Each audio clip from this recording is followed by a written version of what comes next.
Welcome to Facts TV News, where everything is true. 10-year-old girl raped, killed in Lucy. The lifeless body of a 10-year-old student of Esher Primary who went missing after school early yesterday has been found in the Q area of Lucy, Hanover. It is believed that the child Nikita Noel, known as Jojo, of Q District was raped and strangled to death. According to police report, the youngster's mother reported her missing, and a search party, which included law enforcement officers, found her body. The Lucy police are currently carrying out investigation into the killing. Elderly man gunned down at his shop in Clarendon. The Clarendon community of Tollgate is in shock over the shooting death of a 71-year-old shopkeeper. Alfonso Wind, otherwise called Doctor, of Decor Road in Tollgate, was discovered inside his shop with gunshot wounds to his head. The discovery was made by residents who reportedly hearing explosions and went to investigate. The shooting happened sometime after 7:30 p.m. The murder of the senior citizen has been strongly condemned. He doesn't make trouble, and a lot of people were on the road last night, and his shop is right at the roadside, said Councillor Caretaker of the Tollgate Division in Clarendon Southwestern Constituency, Godfrey Knight, who described the killing as brazen. Wind sold coconuts and cane along the roadway. It's a little man, we bossy. Him will tell you say, him no walk and beg. Him having money under a mattress, Knight told reporters. A source disclosed that Wind was robbed of a large sum of cash some 2 years ago when criminals invaded his home. The source also said that Wind lost his home at the hands of arsonists some 5 years ago. Counsel for the Yorktown Division, which is also in Clarendon Southwestern, Uphill Purcell, said he knew Wind well and that he is saddened by his murder. I am so hurt. This man is about 70 years old, a very kind and gentle man. We are very hurt to know that someone could have gone there last night and took his life in that fashion, bemoaned Purcell, who noted that Wind was well known in the area. Purcell said the government has to do more to stem the country's crime woes. The one-away stroke that the Prime Minister is coming with at all times, SOE, state of emergency, is just not working and he needs to come better, he said. How do we get the guns? I think the Prime Minister needs to focus on that, and he might very well see some fruitful resolutions, said Purcell. Up to January 29, 11 people were killed in Clarendon. This is an increase of 266.7% when compared to 3 murders recorded during the corresponding period in 2022. A total of 92 homicides were recorded in Clarendon last year. 14 left homeless due to house fire in Spanish Town. 14 members of a family have been left homeless following a fire in Elderside Pen, Spanish Town, St. Catherine on Tuesday. The fire, which started about 3:40 p.m., destroyed the 6-bedroom dwelling. The family lost furniture, appliances, clothing, and other personal items. Residents reported that smoke was seen coming from the house and then flames shortly after. An alarm was raised and a fire unit and a water truck responded to the incident. The fire was extinguished, but not before 2 neighboring houses were partially damaged by the blaze. A Spanish Town Fire Department spokesman said the cause of the fire is still under investigation. Commissioner of Police Major General Anthony Anderson gives an update on security matters affecting Area 4 Division. So I actually received a detailed intelligence and operational brief from the team here at Area 4. Last year, of course, Area 4 was one of our more successful, or probably the most successful police area in terms of reduction of violent crime. We got a reduction of 20+% in Area 4, and all of the divisions were below what they were in 2021. So that sets the backdrop really for what is happening now and this year. We have to make sure that that trend continues. We have had a recent flare-up in Kingston West that has received the attention of the headquarters, my own attention. I was there on Sunday to get a feel of what was going on from the ground. And today I've spent quite a few hours with the Area 4 team so that I could get an understanding of what is happening across the area widely, and then more specifically in the Kingston West, Kingston Central police divisions. It's clear to me, and I'm quite satisfied, that the team at Area 4 understand the conflicts, understand what is going on, and the sources of the violence.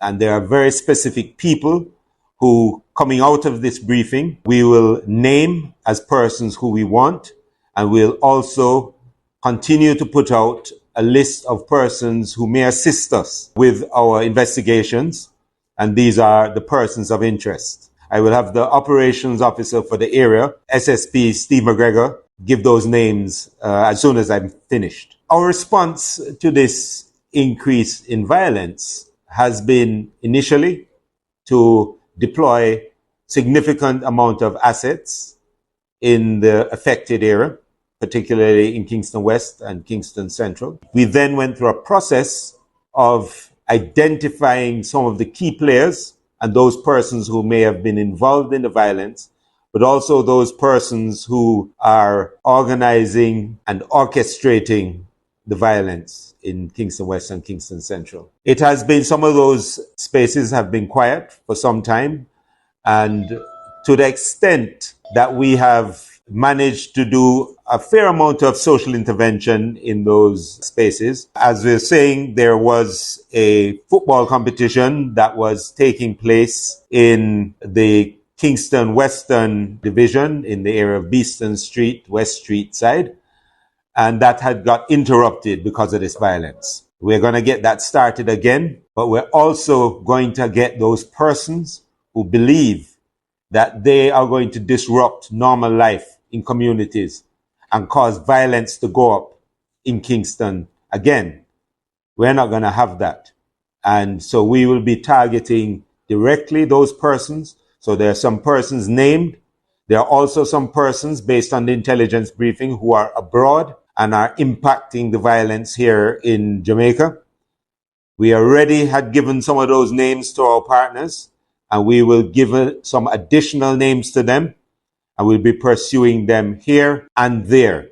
Fortunately, we had an arrest up in the US recently of one of the criminal gang leaders here and his second, and we are working with our partners to see where this goes. We're also, as a strategy, and along with our JDF counterparts, because they have moved in quickly to support us when we got the flare up, but we are now going to go through a process of deliberate searches within the areas that we believe that guns are secreted or that criminal gangs are using as their headquarters and other spaces.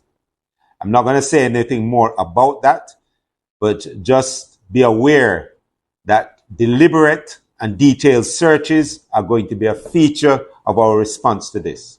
What is for sure is that we find unacceptable that criminals, gunmen with their own selfish motives hold entire communities to ransom. And these communities largely, and when you go on the ground, it is very clear, want to get on with their lives, make a living, have a livelihood, see their kids grow up and become productive citizens. It is very difficult for these people in the presence of these criminals. And it is our duty, with the support of these communities, and we get really good support, we will make a difference there. So we're not going to sit by and watch these flare-ups go unchecked.